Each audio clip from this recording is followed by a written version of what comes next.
em Lives TV, a web TV do projeto Espiritismo e Mediunidade. Estudo e reflexões sobre a doutrina espírita.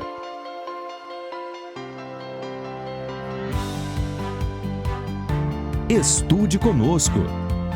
Faça parte da família Espiritismo e Mediunidade. Em Lives TV.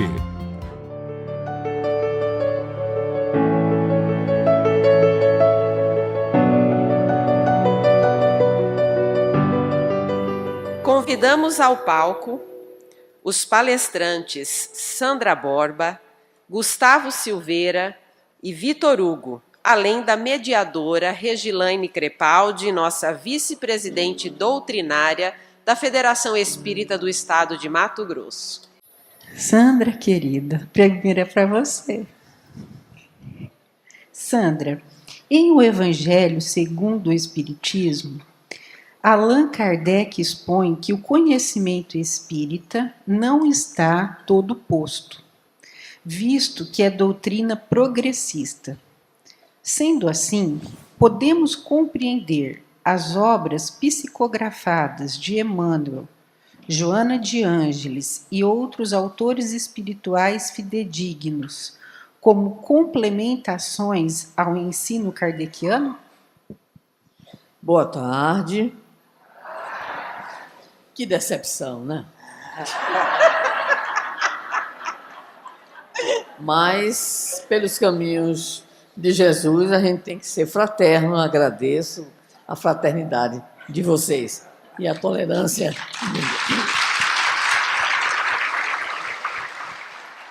Eu dizia ao garoto que eu não posso perder a oportunidade de usufruir da juventude, considerando que eu não nasci de óculos e eu não era assim, né?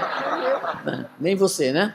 Por sinal, 4 oculinos aqui mostrando a problemática, né? Olha, vejam bem, entendemos que quando um texto, segundo os estudiosos da área, e o nosso Vitor é da área, quando um texto ele sai, né, deixa de ser nosso, ele é divulgado, ele passa a não ser mais seu, né? E todo texto que é posto, ele é complementado pelo que lê. E aquele que lê, né, o leitor, ele atribui, vamos dizer assim, sentidos de conformidade com as suas possibilidades, não é verdade? Então, nós entendemos que a codificação ela é riquíssima e será sempre a base em relação, principalmente, a que ali estão os princípios que vão reger as nossas interpretações. No entanto, nós podemos, com certeza, entender que toda essa contribuição mediúnica responsável nos auxilia. Vou dar um exemplo prático que é sempre bom, né? Eu, certa feita, estava assistindo uma palestra e um amigo nosso, muito estudioso, muito culto, falou sobre o tema, a afirmativa de Jesus: quem quiser vir após mim, negue-se a si mesmo e siga-me. E eu fiquei atenta, porque era uma passagem do Evangelho que me inculcava, né? E foi uma interpretação maravilhosa. Quando ele falou da percepção que ele tinha, o negue-se a si mesmo não era aquela postura que a própria expressão usada por Jesus poderia significar uma autonegação, mas era mudança de paradigma. Achei o máximo. E eu pensei assim comigo: como eu sou burra, né? Nunca tinha percebido essa situação. Nossa, é verdade. Quem quiser vir após mim, negue-se a si mesmo, ou seja, mude seu paradigma. Agora você está em outra e siga-me. Então, os intérpretes, e aí nós temos um conjunto de grandes companheiros espirituais e também alguns encarnados extraordinários. Quem nunca se deliciou com o nosso Hermínio Corrêa de Miranda, né? Quem foi que despreza, quem pode desprezar a contribuição de um Herculano Pires? De forma alguma. Então, esses autores, né, tanto esses encarnados quanto desencarnados, eles são aqueles que contribuem para o nosso processo interpretativo. Agora, sempre usando, né, o filtro. o filtro exatamente Jesus e Kardec. Eu fui evangelizadora de juventude um tempo, então eu decidi fazer uma pegadinha com os meus evangelizandos, todos universitários, né? E eu levei um material do Banerjee, pesquisador na área, né, da reencarnação. E lá no meio tinha a história de um rapaz que ele era um militar, e quando ele acordou, é como se ele agora fosse um pintor russo, né? Está lá num dos livros do Banerjee. E eu soltei essa no meio de uma atividade de grupo. E aí todo mundo engoliu. Todo mundo engoliu. Eu disse, eu queria saber qual é o conceito de reencarnação. Ele, né, de forma alguma, era a reencarnação do ilustre pintor russo. Não tinha escapatória. É porque o tempo não dá para a gente explicar. Mas o interessante era o resgate que a gente pôde fazer do sentido original do termo. Reencarnação é o ato de voltar a carne no corpo feito especialmente. Não existe essa, desaloja, sai, que agora sou eu, né? Por isso é que... Então, muitas e muitas vezes, nós temos dificuldades interpretativas porque nós não olhamos o filtro, não buscamos o filtro. E aí a gente tem, lastimavelmente, visto joio e trigo. Há algum tempo atrás, eu lia um material, não consegui ler todo, confesso a minha incapacidade, em que o personagem era um gato obsessor e assassino. E causou muito sucesso editorial à época. Então, você fica pensando, imaginando onde é que nós estamos. Então, com certeza, estou aqui com uma dupla mineira e eu sempre confesso, adoro. Emmanuel, para mim, é inesgotável. Todo respeito, amo, adoro, leio Joana, André Luiz, Viana de Carvalho, né? Mas Emmanuel é alguém que me toca pela condição de síntese que me lembra muito o próprio codificador. E pensar que tem gente entre nós no movimento espírita que não suporta Emmanuel. Mas é a liberdade que o movimento espírita ele tem que ter. Então, sem dúvida nenhuma, são grandes intérpretes e apoiadores. Agora, só para fechar, nós temos a liberdade. Não esquecer que, enquanto leitores, nós temos essa liberdade de aceitar, de acrescentar, enfim, da nossa parte, é o nosso compromisso enquanto leitores. Então, a doutrina é maravilhosa e nós temos, sem dúvida nenhuma, esse caráter evolutivo, né, das interpretações. Quando a gente, por exemplo, acrescenta certas informações, a gente percebe que a gente melhora. Eu sempre lia a parábola, né, do bom samaritano e a gente sempre fazia uma certa, aquela cara troncha para o pobre do levita e para o pobre do sacerdote.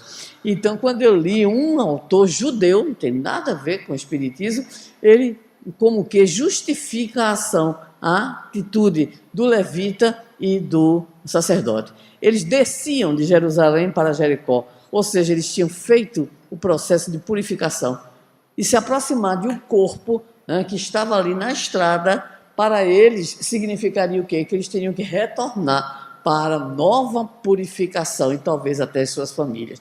Então a gente começou a perdoar um pouquinho mais, certo? Então a gente vai se apropriando das informações e isso vai alargando a nossa possibilidade de compreensão. Essa é a nossa opinião. Muito obrigada.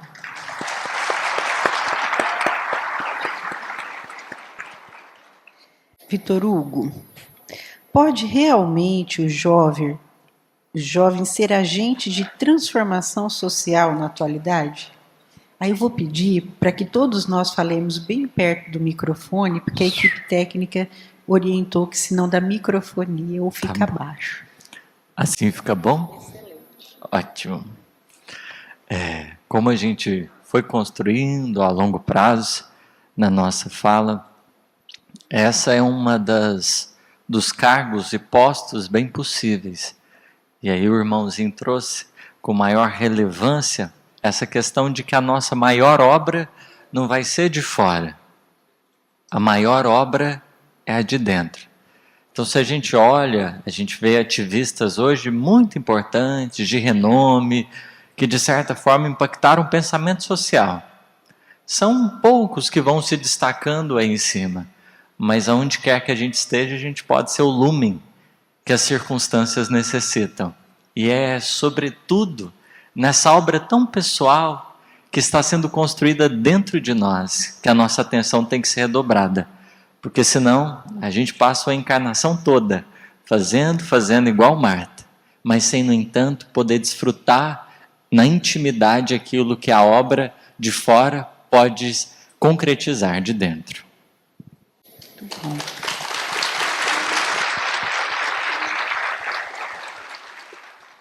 Gustavo, você poderia dar exemplos práticos de como o jovem pode se tornar uma liderança consciente, tendo por modelo Jesus?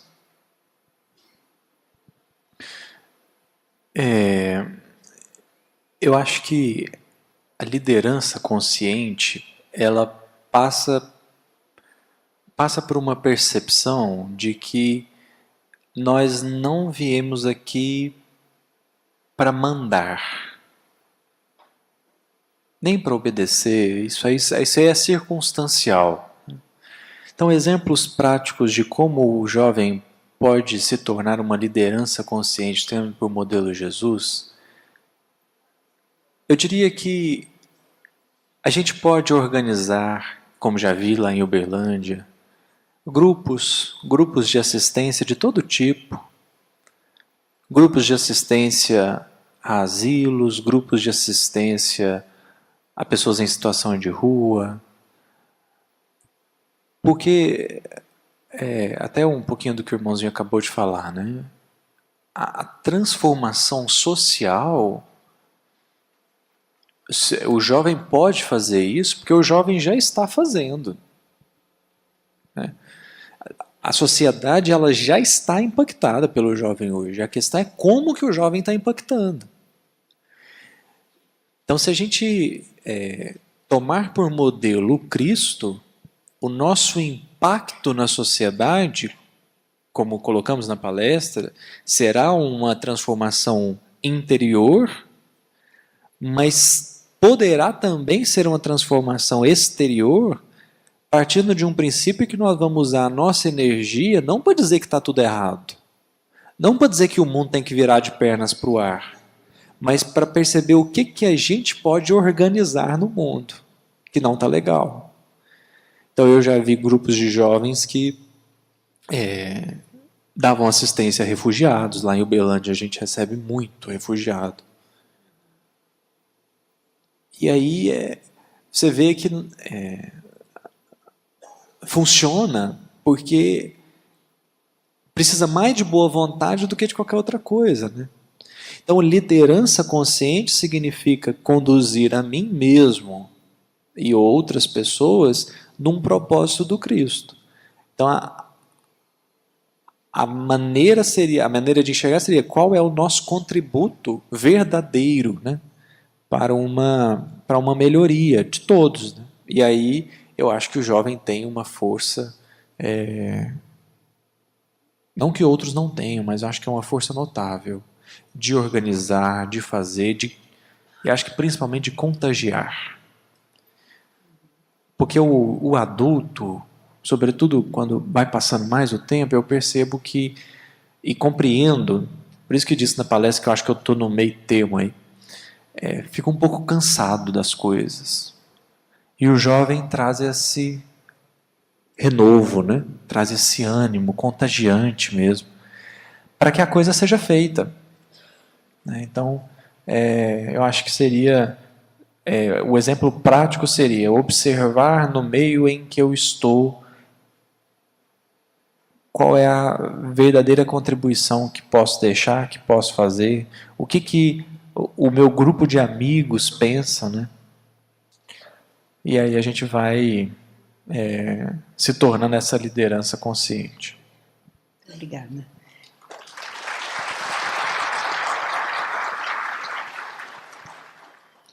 Sandra, como educar esta nova geração?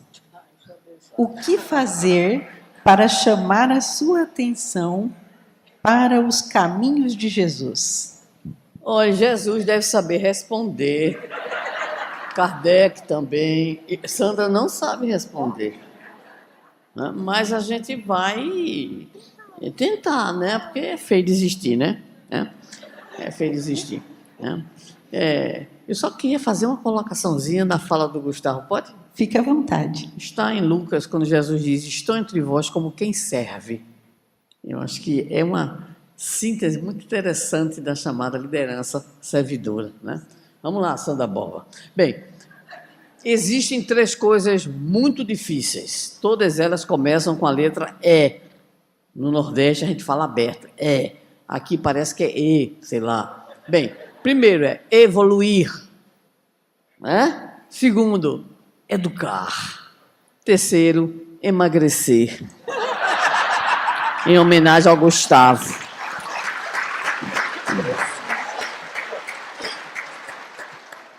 Você está enxuto. Vitor Hugo está enxuto, hein? Começa com E também, enxuto. Ninguém sabe até quando, né? Mas tudo bem. O estresse de professor daqui a 2 anos, eu quero ver como ele está. Tudo bem.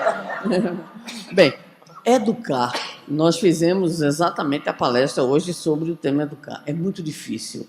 Mas o que ocorre, e isso me chama muita atenção na codificação, que é a agilidade de Allan Kardec, né?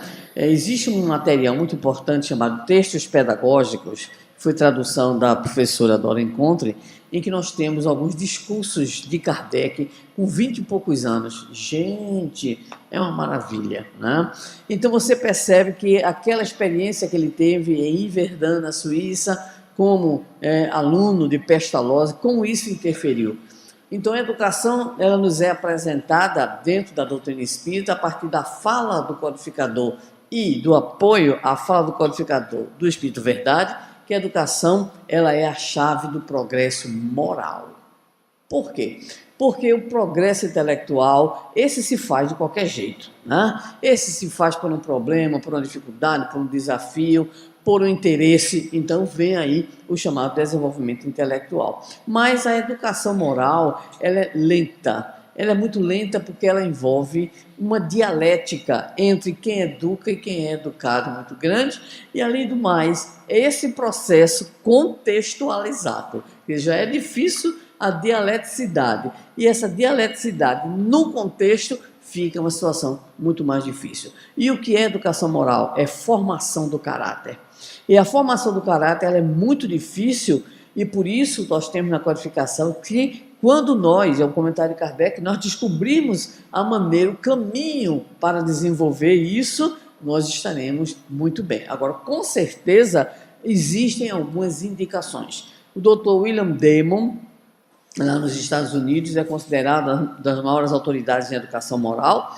Ele diz que, na época, fazendo um estudo, e o livro não tem tradução em português, nem eu vou me arriscar a falar em inglês. É Grandes Expectativas, tá? O nome do livro, vocês botem isso em inglês. Se não souber, bota no Google, Pai Google ensina.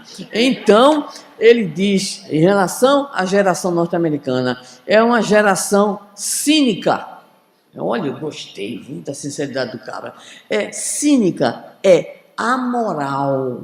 Ele não disse imoral, porque a imoralidade, a moralidade é algo relativo a depender da própria cultura. E ele diz, é uma geração cínica, é uma geração amoral e egoísta. Eu achei ótimo, porque ele pegou exatamente aquilo que a gente sabe, o que mais entrava o nosso progresso, que é exatamente o egoísmo, filho direto do orgulho, né? Bem, então ele propõe 3 coisas, né?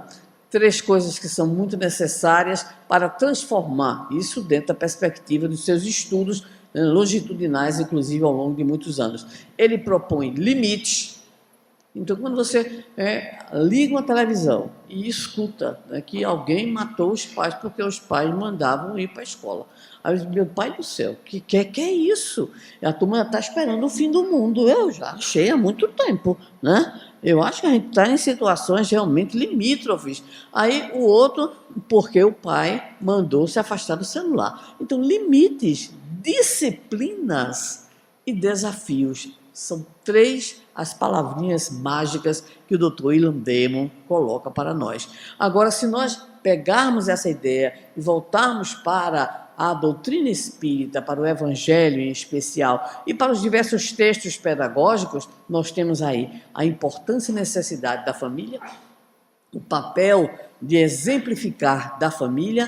Não podemos ter medo de educar, porque nós hoje temos medo de educar, e pelo menos a partir dos anos 80, 90, houve muita terceirização para a educação das novas gerações. Só aí nós temos 2, 3 gerações comprometidas em seu processo de educação, em especial moral. Tá? E não esquecer algo que é fundamental, que é exatamente a vivência daquele que educa.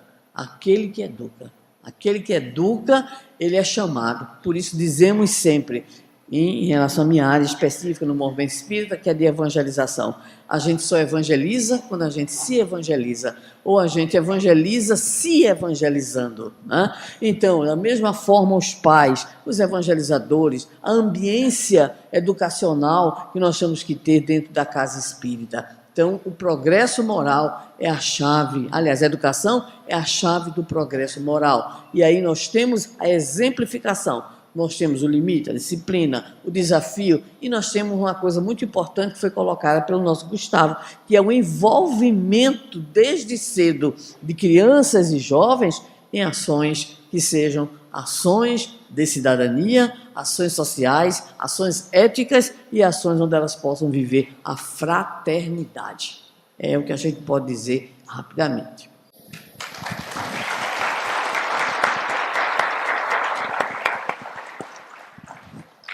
A resposta foi tão boa que deu vontade de fazer. Eu ouvi uma palestra sobre o tema, não é não? Eu fiquei com vontade de anotar tudo, Sandra. Cuidado que eu tomei água de chocalho no mês de janeiro. Vitor Hugo, como viver os valores cristãos na juventude sem se deixar seduzir pelo mundo ainda tão sensualista e hedonista? Pronto. Agora eu quero ver. Eu também. Ontem, a vida é muito pedagógica, né? Ontem, no voo de... Como é que chama a cidade? Campinas para... Aqui, como é que chama? Cuiabá. Desculpa, gente. Sabe onde está? É Cuiabá, menino. Pois é. Tô me aterrissando ainda, calma lá. Mas aí eu tive a oportunidade de ir conversando com uma mãe. Vixe Maria mesmo. Porque o coração de mãe, nossa, é que sofre. Na maior parte das vezes, desequilíbrios dos filhos, né, o coração de mãe é muito afetado. E eu estava com muito sono, né, doidinho para dormir. Aí Jesus falou, vamos conversar. E ela não deixou você dormir. Aí depois de 1 hora de conversa, eu falei, eu vou dormir um minutinho aqui. Mas eu fiquei feliz de não ter dormido. Porque ela estava contando que estava voltando da Irlanda, eles tem família fora, ela estava voltando da Irlanda sozinha, deixou o esposo, porque o filho estava doente, internado. E eu fui investigar, né, assim, perguntar, melhor dizendo, perguntar... E depois a mulher que é curiosa. Não, tudo bem, só algumas perguntas para entender, né? E aí, ela, a princípio, não, ele está internado, né, estado mais grave, e ela foi explicar um pouquinho da situação dele. Ele estava na UTI por causa do uso de álcool. Uma situação um pouquinho mais delicada. E aí ela, né, compartilhou um pouquinho da trajetória dele. Ele começou na juventude, saiu do Brasil, foi para Nova Zelândia para terminar o 2º colegial. Lá ele se envolveu com a bebida. E depois da bebida, desse tempo, ele não voltou mais ao que era antes. Não consegue trabalhar. E agora é um desafio, assim, absurdo. E eu fiquei escutando aquilo ali e pensando, né, porque ela, ao mesmo tempo que compartilhava, ela ficava pensando: o que será que eu fiz de errado? O que de alguma maneira, aonde eu falhei, aonde eu pequei, para um cenário tão catastrófico? Porque ela tem 3 e aconteceu isso com 1, e ela muito sentida, porque mãe não desiste, vai atrás. Ela falou assim: olha, eu só não busquei com macumba, mas o que tinha de solução para essa situação eu tentei, né? Católico, protestante, espírita, todo mundo pediu oração, mas não resolve uma circunstância dessa. E ela teve uma informação que era um espírito que vinha com compromissos, já de outras vidas no alcoolismo. Então ele estava ali na margem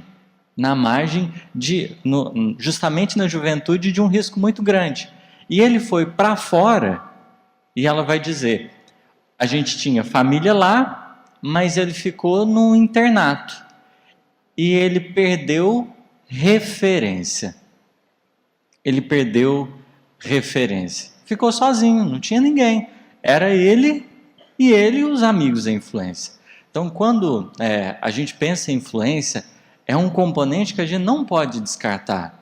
Por mais que a gente reconheça livre-arbítrio e tudo, mas o meio que a gente está influencia muito. Principalmente quando a gente não tem referência. Às vezes já vem de casa a questão, né, dos vícios, das drogas, e o cuidado ele precisa ser um pouco mais efetivo. Principalmente quem está ali na condição de pai e de mãe, porque essa base, essa referência, às vezes vai ser o que vai construir esse caráter e vai dar condições de dizer os nãos muito preciosos.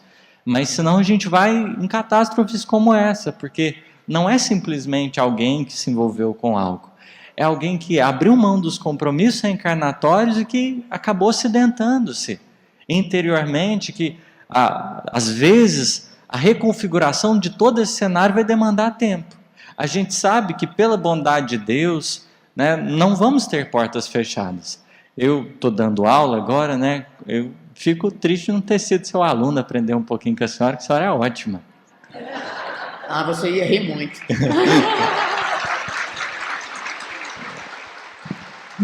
Mas eu às vezes fico assustado, porque muitos alunos meus já lidam com bebida como se fosse alguma coisa assim, natural. Então eu fico espantado.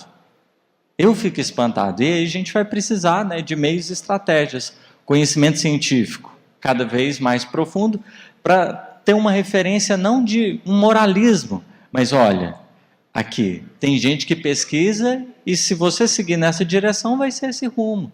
Se não tiver gente com referência por perto que diga não também, porque às vezes, infelizmente, os pais estão na mesma situação, assim, do beber socialmente, e aí, com todo respeito, falamos com muito carinho, pedindo perdão, para ninguém se sentir ofendido.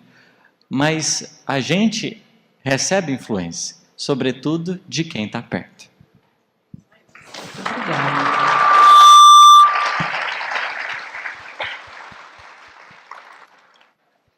Gustavo, uma pergunta aqui. No centro em que eu frequento, não dão espaço para os jovens trabalharem. A que pode ser atribuída essa dificuldade em delegar e criar espaços? E como incluir o jovem espírita no centro?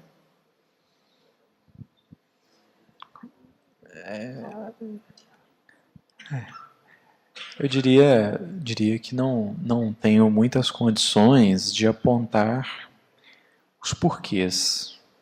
Eu demandaria aí conhecer o contexto, né? Conversar com as pessoas, com os dirigentes. O que eu vou falar aqui é de modo geral, que a gente nota, né? Não só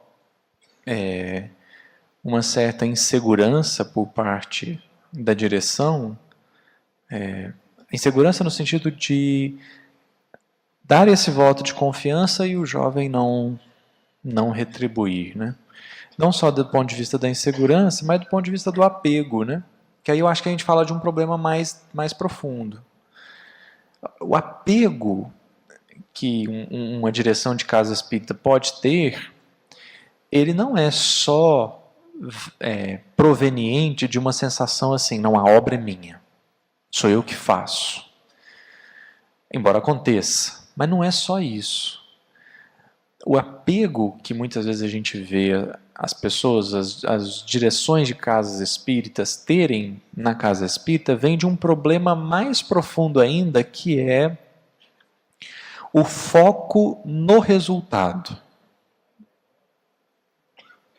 A gente teve uma live recentemente, a gente estava falando sobre isso. A pessoa foca demais no resultado, então ela está interessada em pessoas que vão ajudar a chegar num resultado. Então a direção da casa espírita olha para o jovem e fala assim, não, mas a gente está precisando arrecadar dinheiro, o jovem não vai conseguir, então não corta. Não, nós estamos precisando de trabalhador para reunião mediúnica, o jovem é muito novo para participar de reunião mediúnica, então não pode. Então ele está olhando para o resultado, para a obra feita. E isso, na verdade, é um problema de modo geral, né? As pessoas, os seres humanos, de modo geral, eles estão voltados para o resultado. Então, numa empresa é o lucro, para o aluno é a nota, para o trabalhador espírita é a entrega, é o ponto final, né? Então, eu acredito que tenha muito disso, dessa preocupação pelo resultado. Sempre, né? Qual é o resultado que a gente vai dar? Qual é a construção que vai ser feita no final, né? E aí eu percebo que a partir disso, que então é um problema mais geral, né, e não se envolve apenas a casa espírita, mas afeta a casa espírita de modo contundente, é essa preocupação no resultado perfeito. Então quem não ajuda a ter o resultado perfeito cai fora, ou é cortado, né? E aí, eu acho que para a gente poder incluir a juventude na casa espírita, nós vamos ter que abrir mão um pouquinho dessa ânsia pelo resultado perfeito. Eu me lembro, uma amiga muito querida, ela falava que quando ela ia fazer palestra, o coordenador da mocidade tinha um dia lá, de reunião pública da casa espírita, que era só os jovens que iam fazer palestra. E aí era uma palestra de 1 hora, cada um tinha lá 15, 20 minutos para falar, eles ficavam morrendo de medo, como é que eles iam falar 15, 20 minutos, né? E hoje fala aí 1 hora e meia, tranquilo, né? E ao final, o coordenador chamava e dizia assim, olha, você cometeu erros aqui, estude mais essa parte, mas ele foi lá, ele deixou as pessoas falarem, né? E isso é importante, você dar espaço para o erro. Porque a pergunta que, desde muito tempo, tem me provocado algumas reflexões é por que Jesus não tirou Judas do colégio apostólico? Essa foi uma pergunta que a primeira vez que eu pensei nela, ela me incomodou. Por que Jesus não tirou Judas? Porque, você concorda? Ficavam os 11 que tinham entendido mais ou menos ali o propósito, e Jesus não teria trabalhado 3 anos, ele teria trabalhado uns 20. Talvez, não sabemos. Então isso sempre me provocou assim, por que Jesus não excluiu o perturbador? Porque aí o resultado teria sido muito melhor. Talvez ele tivesse ficado mais 1 ano, 2 anos, 10 anos, 20 anos, talvez teria desencarnado de idade. E a resposta que mais me satisfez é, Jesus não excluiu Judas porque ele não está olhando para o resultado, ele está olhando para as pessoas. A preocupação de Jesus não é a construção final, é a transformação ocorrida na construção. Por que ele não tirou o perturbador? Porque faz parte do trabalho de Jesus transformar Judas num Cristo. Se ele exclui o Judas, ele tira essa possibilidade, então ele não ia fazer. Mas Jesus, você vai para a cruz. Eu falei assim, vou. Jesus, vai dar tudo errado. Vou, entende? Então acho que falta isso nas direções de casa espírita. Esse senso de, eu prefiro que talvez um trabalho dê errado, mas que a gente aprenda com esse trabalho, do que ficar desfilando, falando assim, minha casa distribui 1000 cestas básicas. Falei, maravilha, quanto as pessoas aprendem, né, nesse processo? Que eu acho que isso é mais relevante. Então, o que eu noto, né, que seria para incluir a juventude percebamos que o foco de Jesus e o nosso deve ser nas pessoas, sempre nas pessoas. É o crescimento das pessoas, o aprendizado das pessoas, o aprimoramento, o amadurecimento das pessoas. Que a gente chegue aqui e fala assim, olha, a gente não conseguiu entregar nada esse mês. Mas nós não entregamos nada e aprendemos um punhado de coisa. Mês que vem nós vamos tentar de novo, e vamos tentar de novo, e vamos tentar de novo. Porque o resultado ele vai vir não como meta. O resultado vai vir como consequência de termos alcançado a meta. A grande meta é pessoas unidas trabalhando. Alcançando esse resultado, a consequência de alcançá-lo é o resultado. É a entrega, é a construção, é a obra, né?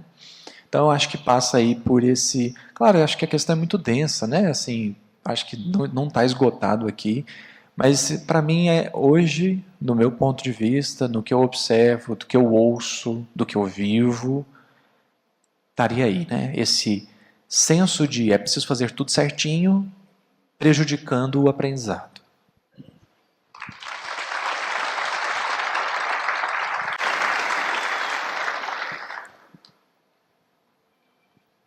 Gostaria de complementar? Hã? Quer complementar? Não, só ia dizer que eu comecei meu ensaio exatamente nisso.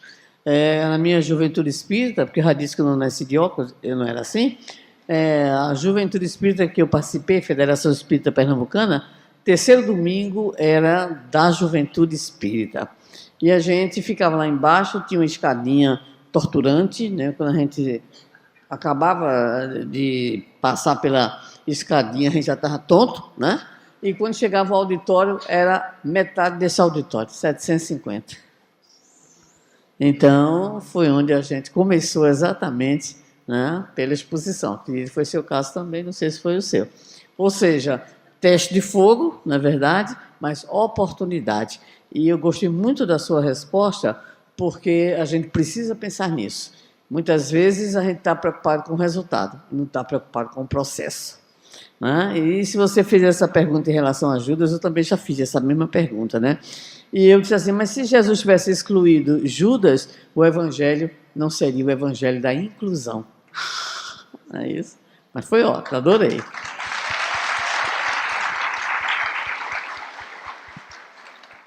Sandra, o que você pensa sobre a alegação de que a timidez dos bons faz com que o mal prospere?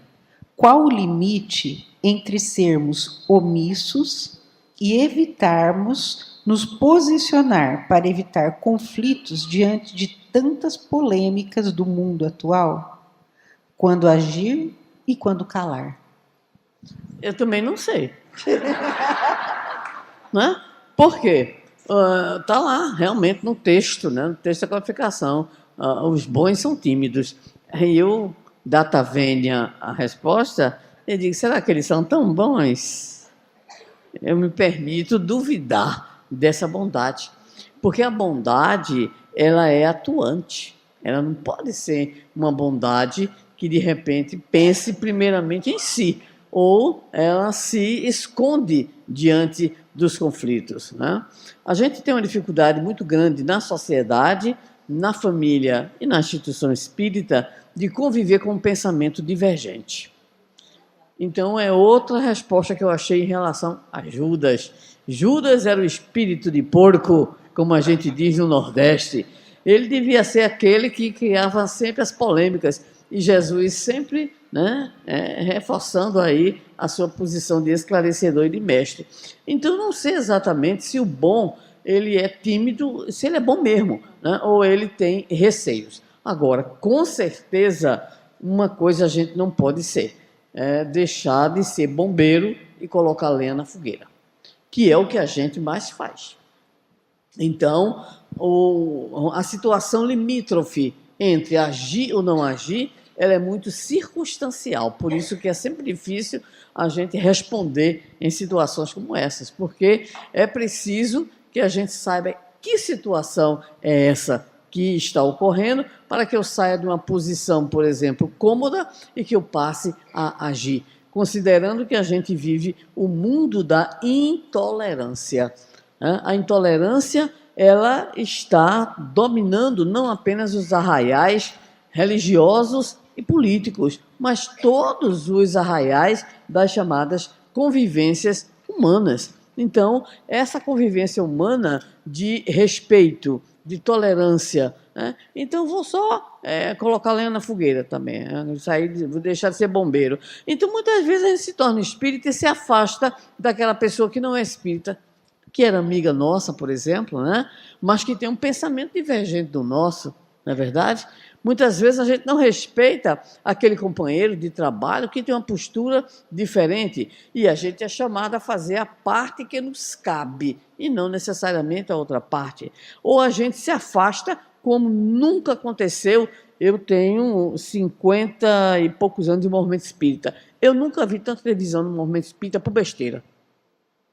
Por besteira. Por posturas ideológicas, partidárias.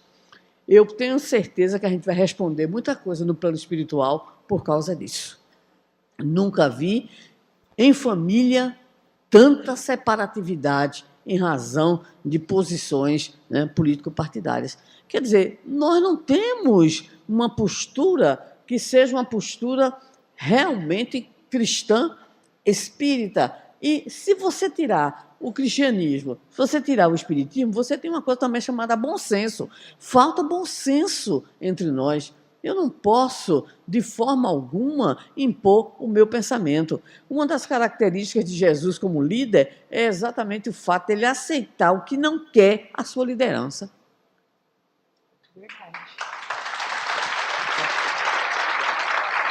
Jesus, observemos bem, ele fez um convite a um moço, chamado moço rico, e disse, vem, teu momento é agora. Ele disse para o senhor, não, senhor, vou não. A gente já sabe, né, porque os espíritos fofocam. A gente sabe que, aliás, Sandra, não seja incoerente, eles compartilham informações. A gente sabe que ele tinha uma disputa de quadrigas, a Fórmula 1 da época, né, 2 parelhas de cavalos. E Jesus sabia o que ia acontecer. Provavelmente, esse convite, ele adiaria, ele ganharia uma moratória, né? Não é verdade? Mas ele disse ao Senhor que não, que não.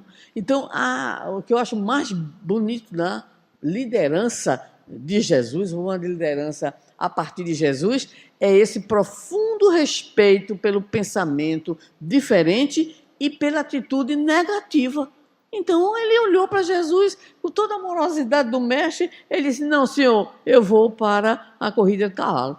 E o Senhor disse, a tua hora é agora. Ainda deu a dica, né? A tua hora é agora. Mas ele não quis, pronto. Então, penso que assumir determinadas reações nossas, né, definições e atitudes, primeiro, isso tudo é contextualizado, é muito difícil dar a resposta generalizada, tá? Entendo assim. Mas que nós temos que buscar a nossa coerência, né? A coerência, ela é algo fundamental para que nós possamos deitar a cabecinha no travesseiro à noite, não é verdade? Então, os bons são tímidos, sim, mas não são tão bons. No dia que forem bons de verdade, eu estou reescrevendo o Livro dos Espíritos, né? Então, no dia que essa bondade ela for realmente imensa no coração, essa pessoa vai tomar uma atitude. E se não puder tomar nenhuma atitude, utilizará, por exemplo, o silêncio. Me lembro, uma camiseta lindíssima que tem ali, com o pessoal de Fraternidade Sem Fronteiras, que é uma afirmativa que eu amo, que eu adoro, e que eu entendo que é isso mesmo. Quando Gandhi, que não é cristão, disse, seja a mudança que você quer ver no mundo, ponto. Tome na cabeça da gente.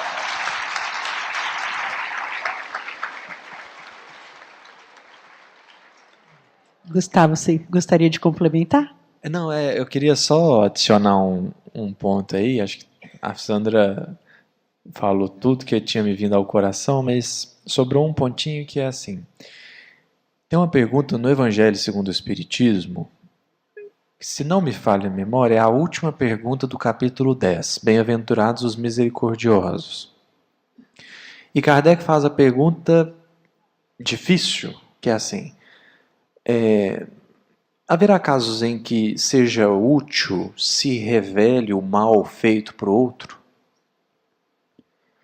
E aí São Luís vai dar a resposta, e a primeira coisa que ele fala é assim, ó, ainda aqui precisaremos apelar para a caridade bem compreendida. E essa fala mexe muito comigo. Assim, o que é caridade bem compreendida? Para você lidar com o mal que o outro fez, né?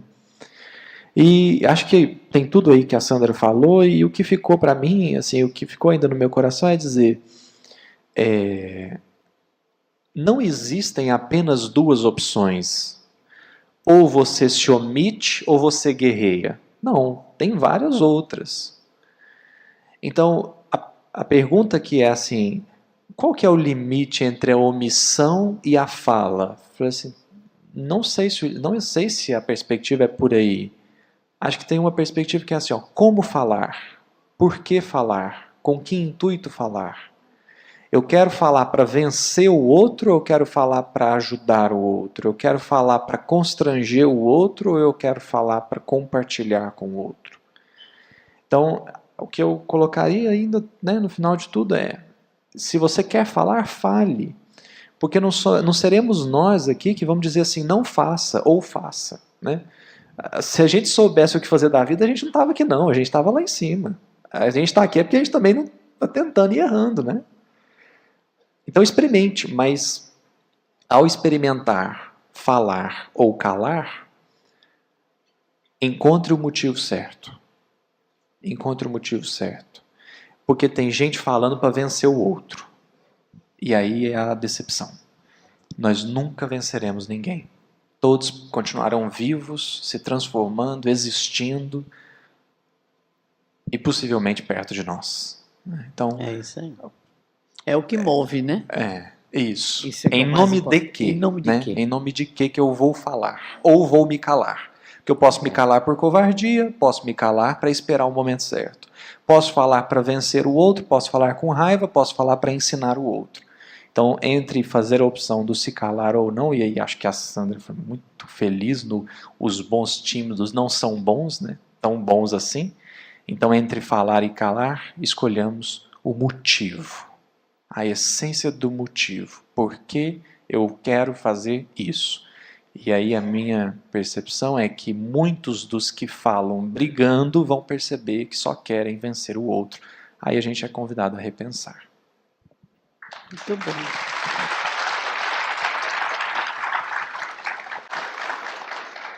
Vitor Hugo, o ambiente virtual, redes sociais, vem ocupando cada dia mais a vida das pessoas, sobretudo dos jovens. Como bem direcionar nossas ações à luz dos ensinamentos do Cristo nesses ambientes? Só coisa boa, hein? Existem dois movimentos na vida. O movimento da exterioridade e o movimento da interioridade. Nós vivemos na era da hiperconectividade. Então nunca a gente esteve tão exposto a estar conectado fora. Porque é muita informação, é muita coisa acontecendo. Antes demorava a gente ficar sabendo. Mas agora, dentro de poucos segundos, você já tem um monte de gente dando notícia. Então é natural, né, que nessa exposição a gente tente encontrar um equilíbrio para isso tudo. Porque Emmanuel ele tem uma lição onde ele comenta uma fala de Paulo que é muito legal. Paulo diz, lede tudo, retende o bem. Então a gente é convidado a ter acesso a um monte de coisa. Mas no meio desse rio de coisas, tem algumas que a gente precisa reter. Só que Emmanuel ele vai comentar essa lição numa mensagem, salvo engano, Palavras de Vida Eterna. Aí ele vai dizer assim,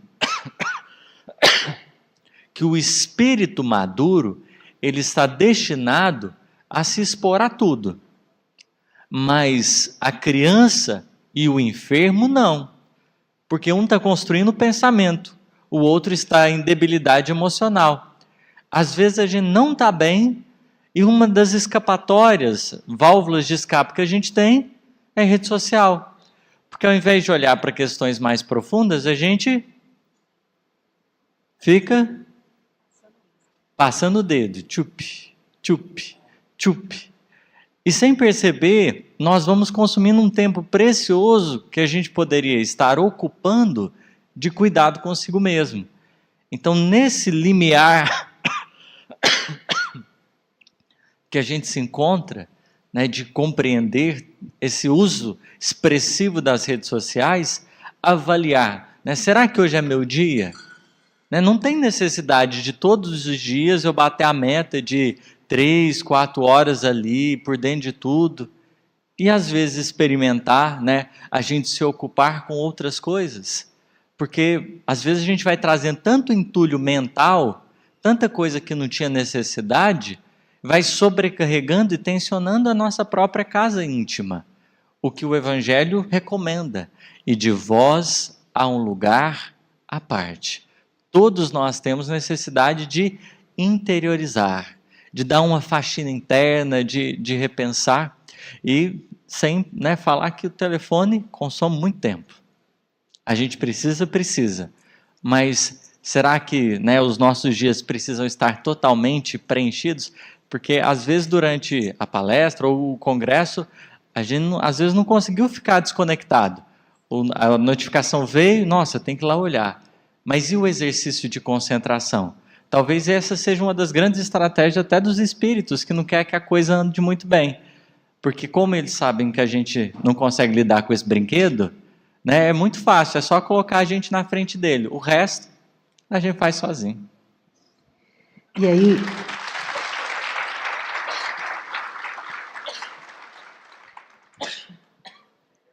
Posso fazer uma propaganda?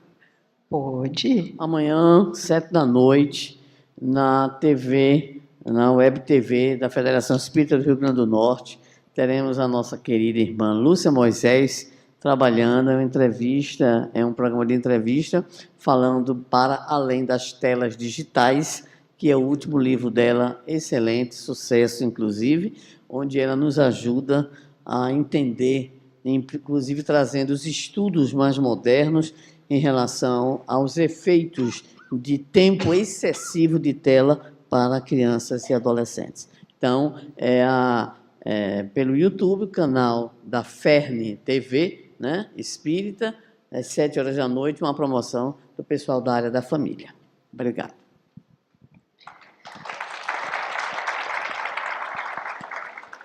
E agora, indo para a nossa última pergunta do nosso painel, Gustavo.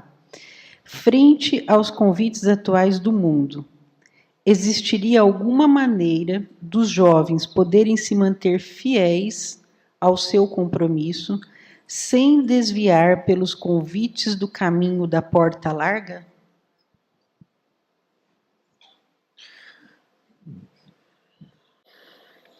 Não sei.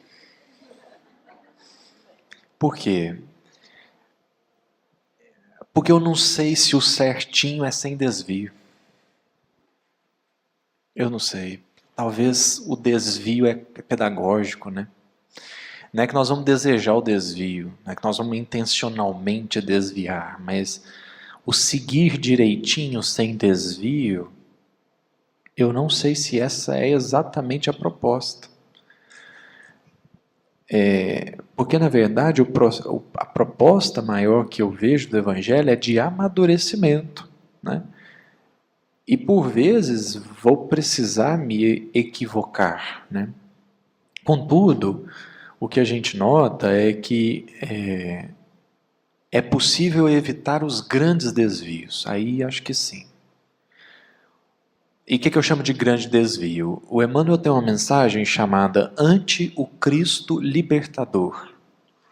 Isso está no livro Fonte Viva, capítulo 172. E Emmanuel vai comentar o versículo de João, Jesus dizendo, eu sou a porta. E aí Emmanuel começa assim, segundo os léxicos, a definição da palavra porta é uma abertura rente ao chão ou a um pavimento que oferece entrada e saída. Entretanto, o mundo está cheio de portas ilusórias que dão entrada sem oferecerem saída. Eu entro quando eu quero, mas eu não saio quando eu quero. Então, para essas portas, eu acho que aí a gente tem caminhos possíveis.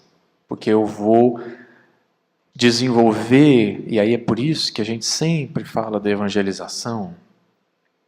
Ainda conversava com meu pai, uns 2 finais de semana atrás, se não me falha a memória, mas a gente conversava sobre a evangelização.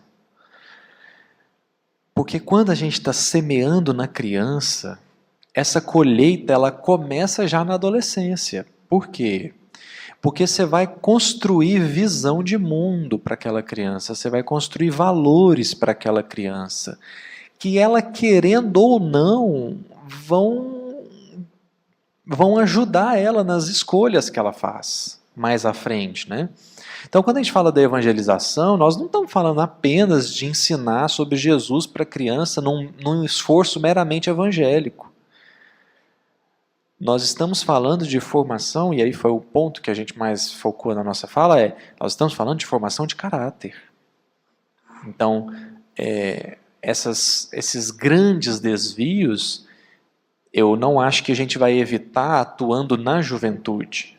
Eu acho que nós vamos ajudar atuando na infância, no bebezinho. Porque aí...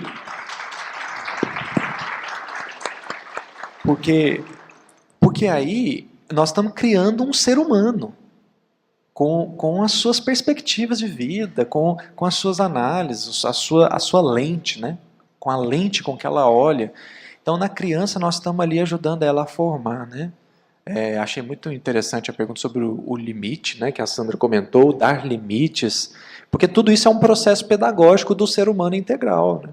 Então, você vai dar limites, você vai dar parâmetros, e aí o irmãozinho estava falando do pai dele, que realmente é um cristão notável nesse sentido de estar junto, acompanhar, incentivar, cultivar, né?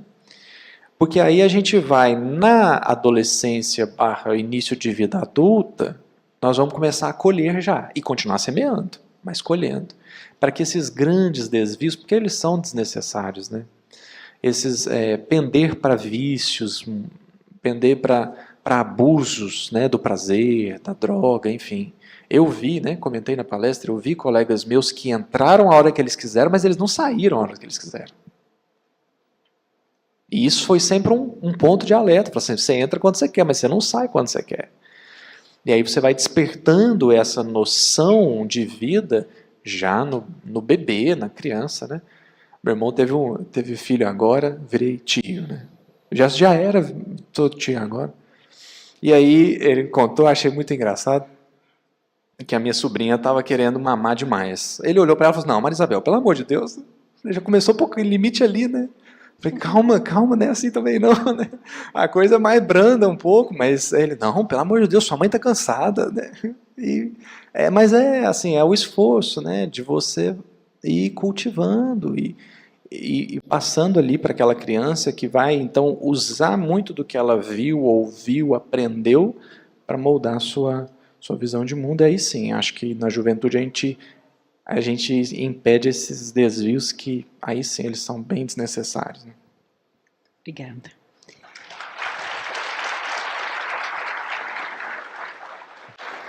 Em nome da Federação Espírita do Estado de Mato Grosso, nós gostaríamos de te agradecer, Sandra, por ter aceito mais uma vez estar conosco neste painel, o que oportunizou com toda certeza uma riqueza de respostas, de interação com os meninos, nessa somatória de gerações que aqui está, com o seu conhecimento, a sua experiência, e a gente percebe a riqueza que nós podermos aprender um com os outros. Hoje no teatro foi falado sobre aquele texto, Moços e Velhos, né? Da Boa Nova, e nós percebemos aqui hoje neste painel o quanto a interação de conhecimentos ela é importante para o crescimento de cada um de nós como espíritos imortais que somos. Então, muitíssimo obrigada pela sua participação. Eu que agradeço, dizendo a você, a quem nos acompanha pela internet, ao público aqui presente, que o Espiritismo tem outra coisa que pode apresentar em termos de movimento espírita, que eu vivi desde a minha infância espírita, que é, ao invés de conflitos geracionais, encontros geracionais. E eu quero agradecer a oportunidade de aprender com os meninos velhos.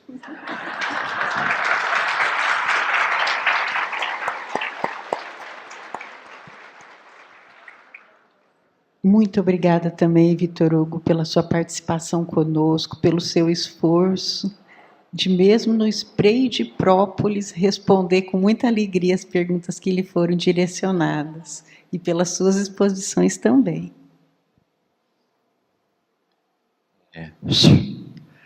Como a Sandra estava dizendo, é uma riqueza, né? A gente poder estar junto. E eu agradeço muito esse investimento de luz, sair de Minas Gerais para vir para essas terrinhas, encontrar tantos corações, tem sido presente para a gente somar nos nossos testemunhos de cada dia. Muito obrigada. E a você, Gustavo, a nossa gratidão também pela profundidade das suas reflexões, que não tenho dúvida que oportunizou a cada um que aqui está ir para casa pensando: o que eu posso fazer pelo meu filho? Como eu posso levar a minha criança para a evangelização de bebês, de jovens, para que essa porta que você diz que tem saída, que é a porta com Cristo, seja cada vez mais procurada pelos jovens. Então, muito obrigada em nome da Federação pela sua participação conosco.